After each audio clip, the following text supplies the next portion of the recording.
প্রিয় দর্শক, আসসালামু আলাইকুম। দর্শক প্রীতি ও শুভেচ্ছা নিয়ে শুরু করছি আজকে আমাদের এক নতুন প্রতিবেদন।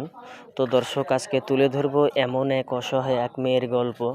তো যে মেয়ের নাম হচ্ছে সাথী। সাথীর বাসাটা নওগাঁ, কিন্তু সাথীর পরিবারে তার বাবা মা নাই। কিন্তু সাথী ছোট থেকে বড় হয়েছে তার দাদির কাছে।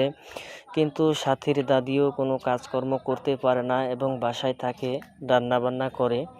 তো সাথী আগে মানুষের বাসায় কাজকর্ম করতো, কিন্তু কাজকর্ম করে কখনো 200 টাকা কখনো 300 টাকা রোজগার করতো, তার দাদিকে নিয়ে খাতো। কিন্তু সাথীর অ্যাকচুয়ালি সে অনেক কষ্ট হয়ে যায়। তো এখন বলছে, আমি আর এই জীবনে কত কষ্ট করব। তো যদি আমি একটি দায়িত্ববান ভালো একটা ছেলে পাই, তাহলে আমি বিয়ে শাদী করে সংসার করতে চাই। তো এখন দর্শক, সেই সাথী মানুষের সেলাই মেশিনের কাজ করে। তো তাকে যদি কেউ একটি সেলাই মেশিন দিয়ে সহযোগিতা করে, সে ছেলেকেই সে বিয়ে করতে রাজি আছে। তো দর্শকবিন্দু, এই ছিল সাথীর মুখের কথা। তো সাথীর সাথে যোগাযোগ করতে চাইলে আমাদের ভিডিও স্ক্রিনের পুরো নাম্বার থাকবে, তো আপনারা যোগাযোগ করতে পারবেন। তো প্রেম ভালোবাসা আপনাদের ব্যাপার। তো আমরা দেশের সেবা করি, 5 ওয়াক্ত নামাজ পড়ি। আসসালামু আলাইকুম।